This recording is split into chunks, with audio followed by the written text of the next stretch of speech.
شوہر کے فوت ہونے کے بعد 16 سالہ دیور کو اپنا چھوٹا بچہ سمجھ کر اسے اپنے ساتھ بیڈ پر سلانے لگی۔ کچھ دن تو میں نے ہاتھ سے گزارا کیا، لیکن ایک رات جب میں نے دیور کا سوتے ہوئے ساتھ بشارت دیکھا تو میری آنکھیں پھٹی کی پھٹی رہ گئیں، کیونکہ میرے دیور کا تو اتنا لمبا۔ میرا نام بشرا ہے اور کچھ دن پہلے میرے شوہر اس دنیا سے رخصت ہو گئے۔ میرے گھر میں کوئی نہ ساس تھی، نہ سسر، نہ نندیں۔ شوہر اس دنیا میں واحد خونی رشتہ اور ان کا چھوٹا بھائی محسن تھا، جس کی عمر 16 سال تھی۔ میں نے محسن کو ہمیشہ اپنے بچوں کی طرح سمجھا تھا، لیکن محسن مستقبل میں میرا سب کچھ تہس نہس کر دے گا، میں نے یہ کبھی نہیں سوچا تھا۔ میرا دیور محسن میری شادی کے بعد دن بہت خوش تھا، کہہ رہا تھا اسے ایک نئی ماں مل گئی ہے، لیکن ماں ہمیشہ مجھے سمجھاتی تھی کہ بیٹا تمہارا دیور تمہارے لیے محرم نہیں ہے، اس سے فاصلہ رکھا کرو، کل کو جب وہ بڑا ہو جائے گا تو تم پر پردہ لازم ہوگا، ابھی سے عادت ڈالو، وہ تمہارے کمرے میں بغیر اجازت نہ آئے۔ امی کی یہ باتیں سن کر مجھے اکثر لگتا تھا کہ محسن کے بارے میں برا سوچتی ہیں، اور ان کی باتوں پر مجھے غصہ بھی آتا تھا۔ لیکن آج جب میں بے سہارا ہو چکی تھی اور میرا شوہر اس دنیا سے چلا گیا تھا، میری آنکھوں سے آنسو بہہ رہے تھے۔ میں نے کبھی سوچا بھی نہیں تھا کہ میرا شوہر مجھے 16 سالہ بھائی کے سہارے چھوڑ کر دنیا سے رخصت ہو جائے گا، اور آج کے 12 بج چکے تھے۔ میرا دیور محسن ابھی تک گھر واپس نہیں آیا تھا۔ وہ شاید اپنے بھائی کے رشتہ داروں کے ساتھ مصروف تھا، اور میں نے یہ سوچ کر خود کو مطمئن کر لیا کہ وہ گھر نہیں آئے گا تو شاید میں خود کو زیادہ محفوظ محسوس کروں گی۔ مجھے بار بار امی کی باتیں یاد آ رہی تھیں۔ اچانک دروازے پر دستک ہوئی، میرے دل میں ایک انجانا سا خوف محسوس ہونے لگا۔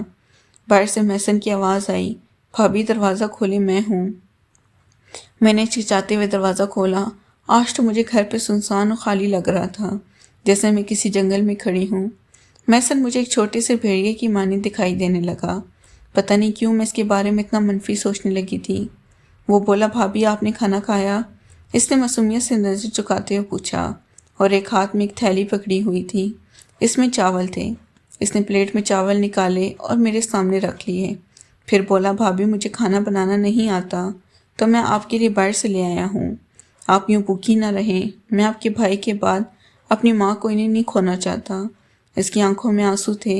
مجھے ماں کہہ رہا تھا، مگر میری ماں کی باتیں بار بار میرے ذہن میں گردش کر رہی تھی۔ محسن نے کہا، بھابی آپ فکر نہ کریں، میں آپ کا سہارا بنوں گا، اور پلیز آپ اس گھر سے مت جائیے گا۔ اس کی باتیں بہت جذباتی تھیں، مگر میرے ذہن میں بے شمار خدشات ابھر رہے تھے۔ پھر اس نے کہا، بھابی آپ اس کمرے میں سو جائیں، دوسرا کمرہ سیڑھیوں کے قریب ہے، اور مجھے ایسا لگتا ہے کہ آپ کو وہاں نہیں سونا چاہیے، کیونکہ اب گاؤں میں سب کو پتہ ہے کہ بھائی کی وفات ہو گئی ہے، اور کوئی بھی سیڑھیوں سے اتر کر بری نیت سے ہمارے گھر آ سکتا ہے۔ مجھے حیرت ہوئی کہ اتنی چھوٹی عمر میں محسن ایسی باتیں کیسے کر رہا ہے، لیکن اس وقت اس کی وہ بات ٹھیک لگی۔ میں اس کی خواہش کے مطابق اس کے کمرے میں چلی گئی، جبکہ اس سے پہلے میں اپنے شوہر سیڑھیوں کے قریب والے کمرے میں رہتی تھی، اس لیے سب کچھ میرے لیے نیا اور عجیب تھا۔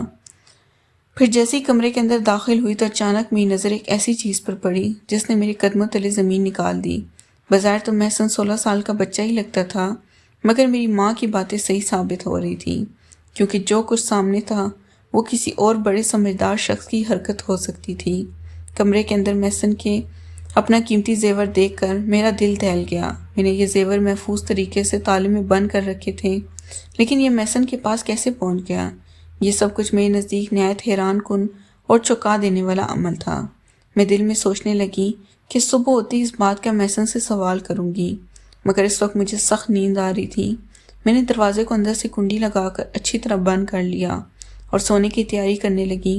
پتہ نہیں کیوں مجھے بہت نیند آ رہی تھی، حالانکہ 2 دن سے مجھے زیادہ نیند نہیں آئی تھی، مگر آج مجھے ایسا لگ رہا تھا جیسے محسن کے لائے ہوئے چاول کھا کر میری آنکھوں میں نیند طاری ہو رہی ہے۔ میں نے دل میں سوچا کہیں یہ چاول کھانے سے مجھے نیند تو نہیں آ رہی، مگر اتنا سوچنے کا موقع ہی نہیں ملا۔ جب میری آنکھ کھلی تو صبح کے 10 بج رہے تھے۔ میں حیران ہو رہی تھی کہ آج مجھے اتنی نیند کیسے آ گئی، حالانکہ 2 دن سے مجھے بالکل بھی نیند نہیں آئی تھی، لیکن آج چاول کھانے کے بعد میری آنکھیں ایسے بند ہوئی جسے کوئی شراب پلا دی گئی ہو۔ میں حیران ہو رہی تھی کہ ایسا ہونا نہیں چاہیے تھا۔ دل میں بار بار ایک ہی خیال آ رہا تھا کہ کہیں محسن کے لائے ہوئے چاول کھا کر میں بے ہوش تو نہیں ہو گئی تھی۔ پھر میں نے دل میں سوچا کہ آخر محسن ایسا کیوں کرتا، اسے ضرورت بھی کیا تھی ایسا کرنے کی۔